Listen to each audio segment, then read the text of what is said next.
Well, good day folks. Here we are back again, and I thought it was time to have a bit of a roundup of what's going on. The two rifles which are filling the screen now are my 1889 Lee Metford and my 1896 magazine Lee Enfield. These were the first of the main varieties of the British bolt-action 303s, and you see that they're a rather long rifle compared to the short magazine Lee Enfield, which is pictured below. The first one, using a Metford barrel on a Lee action, has an 8-stack single row magazine, 10 round bolt action. The second one, the magazine Lee Enfield, has the Enfield type of rifling, because when they went from the black powder to the cordite, their cordite wore out the Metford barrels pretty quickly, so they put the new type of rifling, the Enfield barrel, on it. Other than that, the two rifles are fairly similar, and you can see that one's a progression from the other. The third rifle here, I'll go third and fourth, are two very early short magazine Lee Enfield Mark IIIs. I don't have a short magazine Lee Enfield Mark I yet, but I hope to soon. The top one is a 1912 BSA made English rifle used by the Royal Australian Naval Base in New South Wales, and it's original, has all of its original numbered parts. It was never upgraded and is a nice rifle, although the barrel's pretty much shot out. The rifle below it is a 1915 Lithgow made Australian No. 1 Mark III, SMLE No. 1 Mark III. Has its volley sights, as does the rifle above it. You can see on the right hand side of the screen the screw, which is the other side of the volley sight dial. And this rifle, I'll just show you up to the front, complete with proper bayonet. All the bayonets being shown here today are correct for the rifles. We have a 1912 bayonet above, on the 1912 rifle, a 1915 Australian bayonet on the 1915 Australian rifle. This rifle, the Australian one in the centre of the screen now, was converted to marksman standard in the 1930s by the Australian Army, so it has a heavy barrel. The rifle immediately below is a good example of a mid to late First World War rifle. It's a No. 1 Mark III Star. So you'll notice that the difference, you can see the magazine cut off in the rifle at the top of the screen. This rifle below doesn't have one. They got rid of that during the First War, and they also got rid of the volley sights. So that's a 1917 BSA made No. 1 Mark III Star with a 1917 Sanderson bayonet on it. Now the two rifles below are early Second World War rifles. Actually no, I'm not. I tell a lie. This rifle, which is filling the screen now, which is missing some parts, missing the magazine, and it's missing the rear handguard, is a 1920 BSA made Siamese contract Smiling Tiger rifle. I've had this to bits and I'm just in the process of reassembling it. And it has the proper Smiling Tiger bayonet on it. So when I get this one back together properly, that'll be a good thing. I'll just pause it for a moment. The next two rifles we're looking at are two Australian Second World War rifles, complete with matching year-dated Australian bayonets. The top one is a 1940 Lithgow made Australian No. 1 Mark III with magazine cut-off, and the rifle below it is a 1941 Australian Lithgow rifle. So you can see got the date stamps and so forth on the butt of one, the 1940 rifle, but not on the 41. So just two nice example of two. You can see the change in 1941 where they got rid of the magazine cut-off.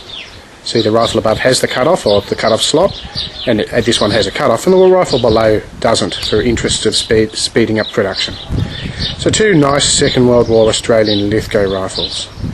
You notice that the bottom rifle has the hole cut into the sight protector ears, whereas the top one doesn't. That's to allow more light to fall on the sight blade, and was done from about 44-45 onwards.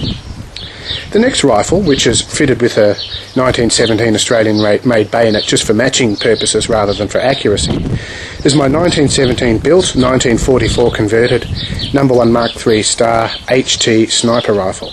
It was modified for Australian Army use during the Second World War, and was used after the Second World War by a friend of mine who used it as a range rifle. It came to me very kindly, and I've since returned it to its military condition with wear sight, cleaned up the wood using linseed oil and returning it to its proper finish, and is a beautiful, beautiful rifle. Now we get into the number 4s.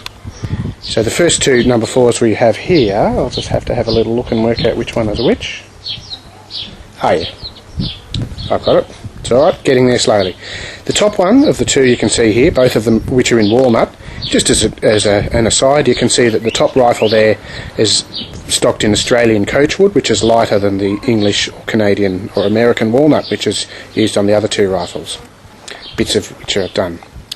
The top rifles are Maltby 1943 built British No. 4 Mark 1, and the rifle below it is a Savage built 1943 No. 4 Mark 1 Star.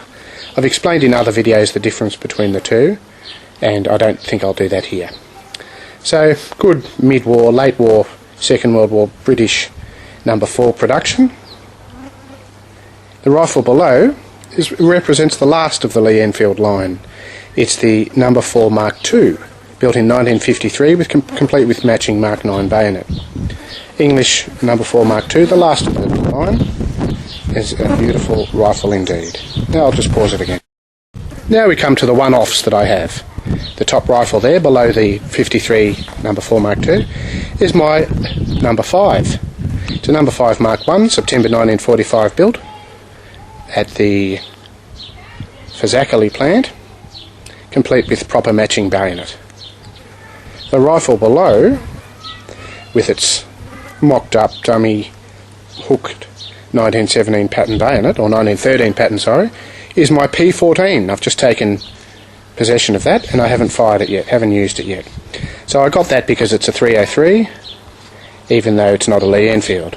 They call it the Enfield, interestingly enough, and it's basically a Mauser action to a British design.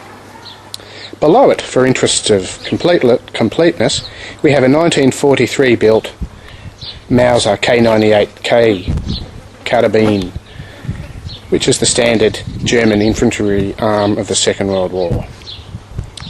Don't have a bayonet for that one. I'll probably get one at some point, but I've got that just to have as a comparative example of a rifle used by another country. And last but not least, there's my little Lithgow, Australian-made Lithgow 22 No. 12 bolt-action rifle. After you've been firing the 303s, you pick up this and you wonder why you've had a hang fire when you pull the trigger. Even though it goes off, it just goes pop. So there we go, folks. I'll just zoom back out. So you can see since October last year, the collection has grown. It's grown, and I'm delighted to be able to bring you this presentation with a bit of a history of the Lee Enfield and associated assorted rifles that go with it or go against it. So there are a couple of rifles that are missing, main types. I wouldn't mind seeing if I can find myself a long or magazine Lee Enfield carbine, or a magazine Lee Metford carbine, so a constabulary carbine or a New Zealand carbine, or one of those. Probably dreaming, but anyway. And the other one is a short magazine Lee Enfield Mark 1. So folks, that's the collection as it stands in October 2008. Again, if there's anything you want to know, please leave a message.